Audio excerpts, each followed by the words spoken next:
Namaste, children. I hope my class 7 children are in their best health and spirit.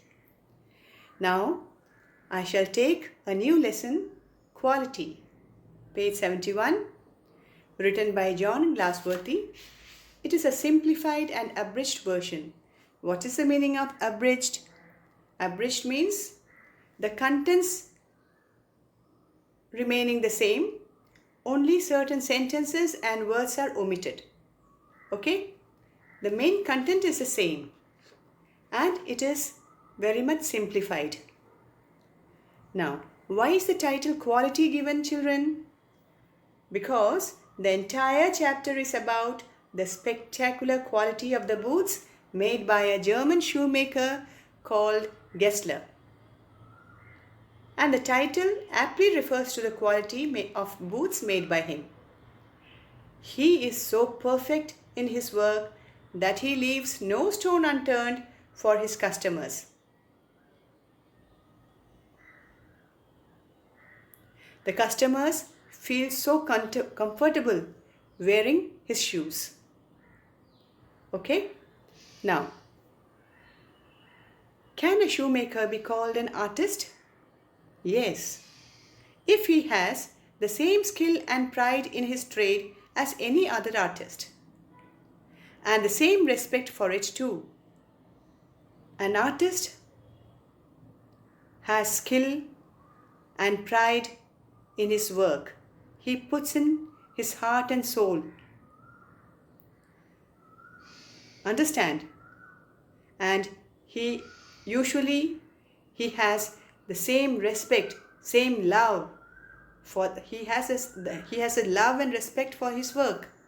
In the same way, Mr. Gessler, a shoemaker, also had the same skill and pride in his trade. What is the meaning of trade, children? Trade means buying and selling for a price. So Mr. Gessler, though his work is making shoes, he says, my work is not simply making shoes. I consider it as an art. I put that much of my heart and soul, my entire soul, my heart into the profession, into the work. I feel proud in doing the work. I have respect for the work. And so my work is also an art. So why can't I be called an artist? Mr. Gessler, a German shoemaker settled in London, is a perfect artist. Read the story to see how he devotes his life to his art. Now the narrator has come to the shop. He is a client. He has come to the shop to buy a pair of boots. So he is a client. Okay? Now the story is full of emotions. You will enjoy reading the story. I knew him from the days of my extreme youth. That means I knew him from the days of my extreme youth means when I was very small. Because he made my father's boots. He lived with his elder brother in his shop. Mr. Gessler lived with his elder brother. So the two brothers ran the shop, okay? Which was in a small by street in a fashionable part of London. They ran a small shop where in a fashionable part of London. The shop had a certain quiet distinction. The shop had a specialty of its own, had a quiet distinction. What was it? There was no sign upon it other than the name of Gessler Brothers. Usually what you find in all shops, in front of the shops, you find big posters, advertisements, colorful pictures, isn't it? But his shop did not carry any of such things. It did not have any sign upon it other than the name of Gessler Brothers. And in the window, a few pairs of boots. That's all. He made only what was ordered. Another specialty was that he made only what was ordered. he never made and kept for selling. Whoever comes, they give order and then he makes for them and then they go. Okay, so he made only what was ordered, and what he made never failed to fit. They were so perfect. To make boots, such boots as he made, seemed to me then, and still seems to me, mysterious and wonderful. The narrator says, the boots he made and the boots he still now makes, oh my God, they are so mysterious and so wonderful. I remember well my shy remarks one day while stretching out to him my youthful foot. Isn't it awfully hard to do, Mr. Gessler? So, narrator says, once I made a remark for which I was put to shame. What was the remark? Isn't it awfully hard to do, Mr. Gessler? He asked Mr. Gessler that isn't the work very hard? A nasty job? And his answer given with a sudden smile from out of the redness of his beard, is this an art? And the sudden answer, the sudden reply that he got from Mr. Gessler was, it is an art. Okay? So he considers it as an art. He worships it. He feels proud in it.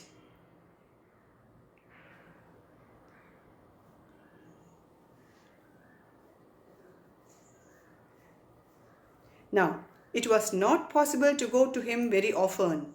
Another specialty, it was not possible to go to him very often. Why?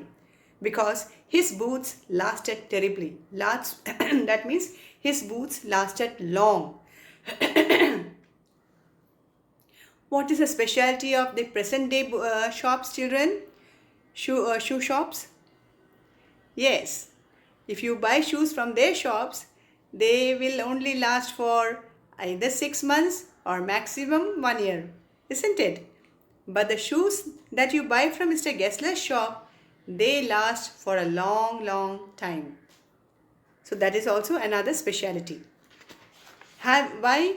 Having something beyond the temporary, some essence of boot stitched into them. His boots had some essence of boot. That means something, some goodness also.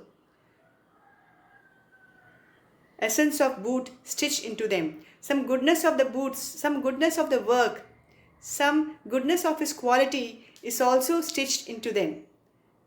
Okay? One went in not as into most shops, but restfully.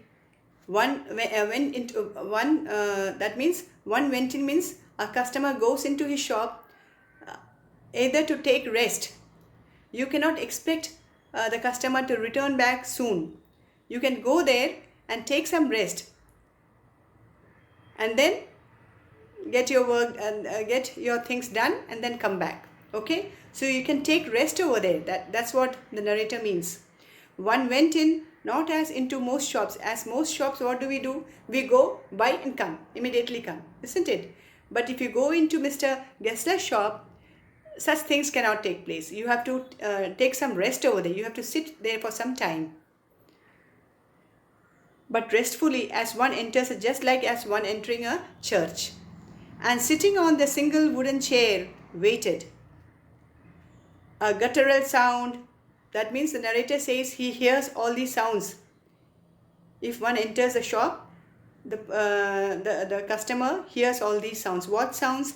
A guttural sound and the tip-tap of his slippers beating the narrow wooden stairs, and he would stand before one without a coat. He would come back, then stand before the customer without any coat, a little bent, in leather apron, with sleeves turned back, blinking, as if awakened from some dream of boots. That means he must be working upstairs. So as a customer comes in, he'll come down. He would with his how would he come down? Making some guttural sound, tapping of his slippers, beating the narrow wooden stairs, and then he would blink as if he had come from a deep dream of boots. Okay?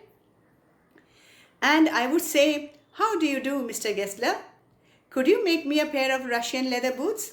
And then I would ask him, if I go to his shop, I would ask him, "How do you do, Mr. Gessler?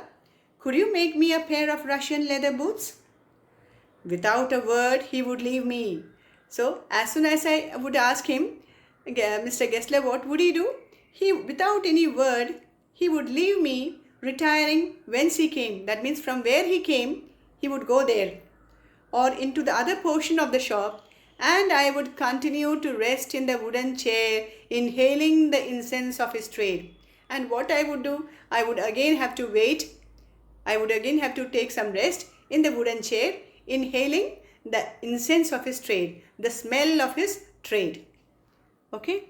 Soon he would come back, holding in his hand a piece of gold brown leather. With eyes fixed on it, he would remark, "What a beautiful piece." So, with eyes fixed on that, on the thing that he had brought from somewhere, he would remark, looking at it, he would remark, "What a beautiful piece." Well, that means, what a beautiful piece. When I too had admired it, he would speak again. "When do you want them? When do you want these things? Want the pair of shoes?" And I would answer, "Oh, as soon as you conveniently can." And he would say, "Tomorrow fortnight." Or if he were his elder brother, I will ask my brother. Then I would murmur, "Thank you. Good morning, Mr. Gessler." "Good morning," he would reply, still looking at the leather in his hand. And as I moved to the door, I would hear the tip-tap of his slippers going up the stairs to his dream of boots again. Okay? I cannot forget that day on which I had occasion to say to him, "Mr. Gessler, that last pair of boots creaked, you know."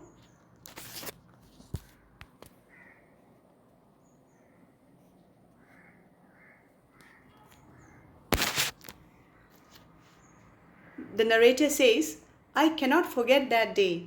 He says that one day I went to his shop. I had an occasion to tell him, "Mr. Gessler, that last pair of boots creaked, you know. That last pair of shoes were not so good. They creaked." He looked at me for a time without replying. That did not sound so well. Okay? Mr. Gessler did not like that statement. He looked at him for a time without replying, as if expecting me to withdraw what I said, expecting me to withdraw the statement, what I said, or qualify the statement, or to qualify it, that means to tell something more about it. Then said, "I shouldn't have creaked. No, it shouldn't have creaked. No, it shouldn't have creaked. I don't think it has creaked." "It did, I am afraid." Then I said, "No, it did. I am afraid it did." "You got them wet before they found themselves. You got them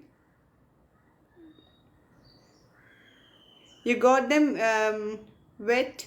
You got them wet before they found themselves." That means you must have got them wet. Okay?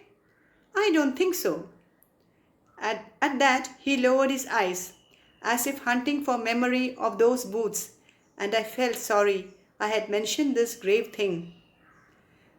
"Send them back," he said. "I will look at them." So, the narrator says, I shouldn't have told him this, and he felt sorry also. And then Mr. Gessler said, "Okay, send them back. I'll look at them." "Some boots," he continued slowly. Then he continued, "Some boots are bad from birth. Some boots are bad from birth.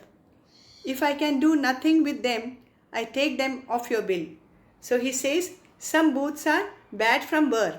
That means from the beginning only, the boots, that means the leather or something, must be bad. So if I cannot do anything with them, I'll cut off, I'll take them off your bill. That means I'll cut the money from your bill. Okay.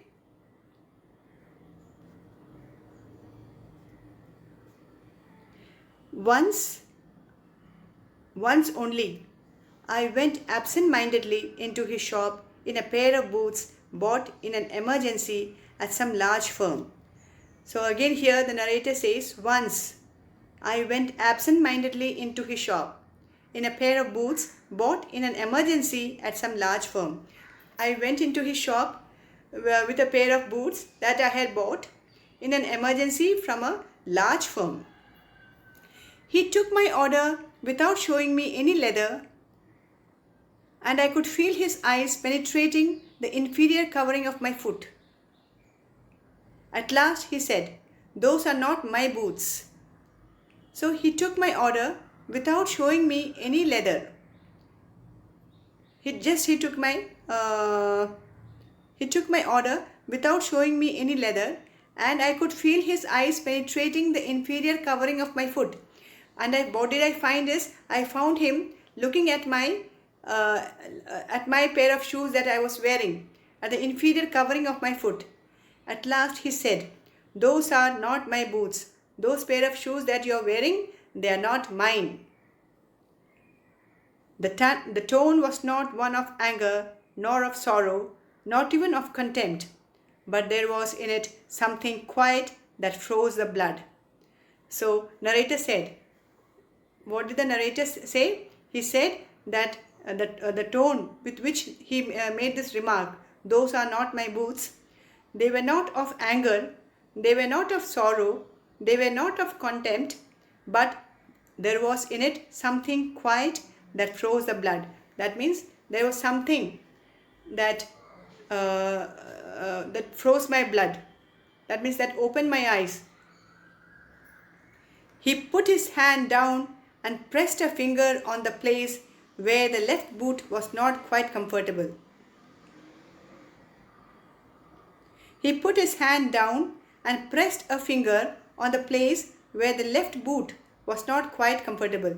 That means the narrator had gone with some complaint, with a complaint of his boot, isn't it? So what did Mr. Gessler do? He pressed his finger on the place where the left boot was not quite comfortable.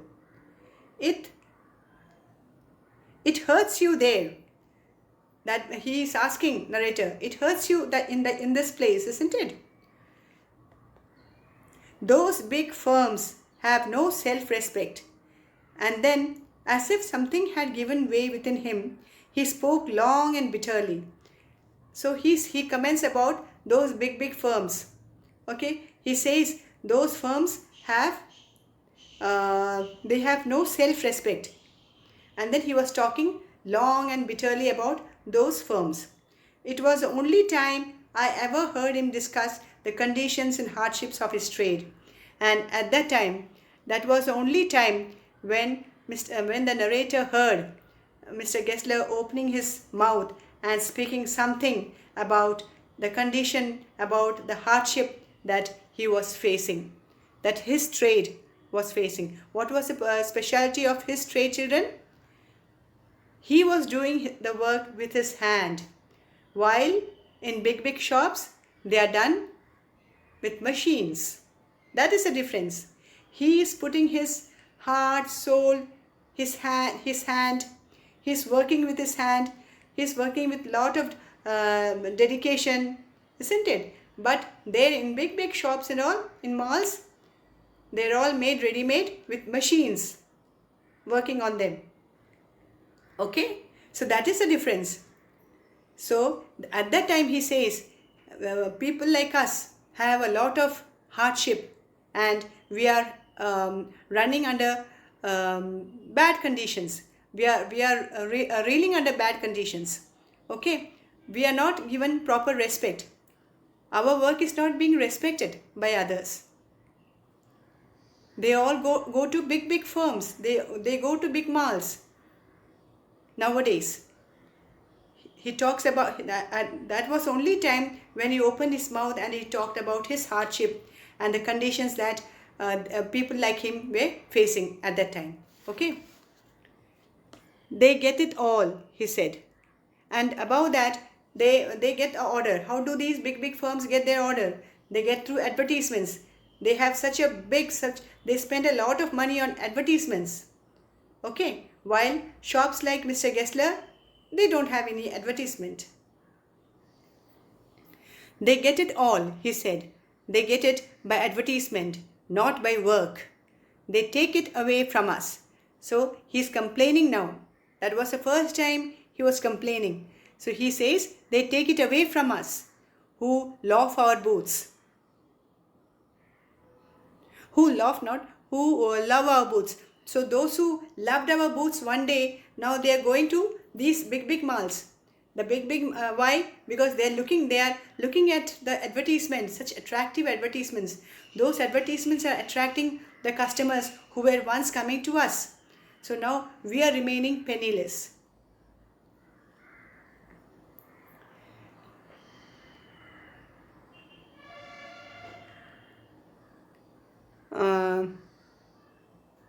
It comes to this.